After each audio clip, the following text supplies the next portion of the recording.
Bonjour, aujourd'hui j'avais envie de vous parler du doute, comment le doute peut nous amener à nous saboter ou comment au contraire le doute peut nous amener à construire quelque chose qui a encore plus de valeur.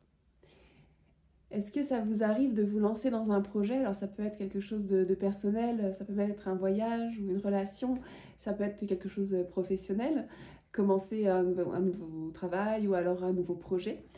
Et, euh, et au bout d'un moment il y a un doute qui arrive et là, Euh, alors ça dépend en fonction de à quel moment il arrive. Peut-être qu'il va arriver tout au début du projet, ce qui fait que vous n'allez même pas mettre le projet en place et que vous allez l'arrêter avant. Il peut arriver pendant le projet. Alors vous avez commencé ce projet, ça commence à prendre forme, mais c'est pas encore là, mais il y a quelque chose qui fonctionne déjà. Et là le doute vient, et ce qui fait que ça va arrêter totalement votre projet. Commencez pour vous, à quel moment le doute arrive? Est-ce que vous avez déjà identifié ça? Et je voulais vous donner un exemple concret, histoire qu'on ne parle pas comme ça dans l'air. Par exemple, quand j'ai un nouveau projet, une nouvelle idée, je parle souvent de mon feu intérieur, de mon élan du cœur, des papillons qui viennent se réveiller dans mon ventre. Et j'y vais, je fonce. Il y a le côté perfectionniste qui a appris à fonctionner avec ça. Au début, il me mettait des bâtons dans les roues dès le début. Et puis, alors quand je dis au début, c'était il y a plusieurs années, il me mettait des bâtons dans les roues dès le début. Et maintenant, j'ai confiance. Ouais, j'ai pris confiance. Je mets le projet en place. Je fais des vidéos. Je communique. Même si une partie de moi sait que c'est pas parfait. Et peut-être que ça ne le deviendra jamais. Parce que peut-être que ça me plaît aussi, cette authenticité, cette spontanéité. Donc aujourd'hui, je lance mes projets comme ça, avec beaucoup de joie, de partage. Et au bout de quelques semaines, de quelques mois, c'est là où parfois le doute arrive. Et alors, moi, mon doute, je ne sais pas ce que vous, votre doute vous raconte. Moi, mon doute me raconte que quand même, il faudrait peut-être qu'il y ait un peu plus de structure. Que ce soit un petit peu carré quand même, ça serait bien. Euh, il peut me raconter aussi que c'est trop... que c'est pas assez concret en fait. On comprend pas très bien ce que je raconte. Voilà, par exemple, il peut me raconter des choses comme ça.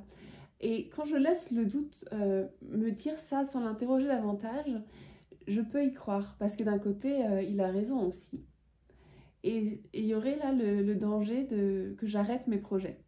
Que voilà, je dis ok, doute, t'as raison, c'est tout pourri. Et voilà, et que j'arrête. Par contre, là où ça devient intéressant, c'est si je vais le questionner. Ok, tu penses qu'il n'y a pas assez de structure. Qu'est-ce que ça serait pour toi des structures?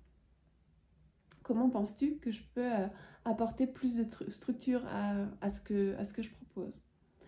Et, et là, ça commence un travail qui peut être moins spontané, plus laborieux, mais je vois à chaque fois que je le fais, ça m'apporte encore plus de valeur. C'est comme si je devenais partenaire du doute et qu'ensemble, on construisait quelque chose de plus concret. Donc en rajoutant peut-être pour moi des structures, en expliquant aussi au doute que, euh, que, ce, que ce spontané a pour moi beaucoup de valeur et que c'est important de le garder et que c'est ce qui me permet aussi de connecter à quelque chose qui me dépasse et que parfois parle à travers moi. Donc du coup, le doute peut aussi entendre quels sont les espaces dont j'ai besoin et on peut construire ensemble des structures qui vont me soutenir. Voilà ce que j'avais envie de vous parler, de vous partager aujourd'hui. Comment, comment avancer avec le doute? Est-ce que ça vous parle? Qu'est-ce qu'il vous raconte, vous, votre doute? Est-ce qu'il vous parle de structure? Est-ce qu'il vous parle d'authenticité? De quoi est-ce qu'il vous parle, votre doute? Et comment est-ce que vous avancez avec? Je vous embrasse, je vous souhaite une belle journée. À demain.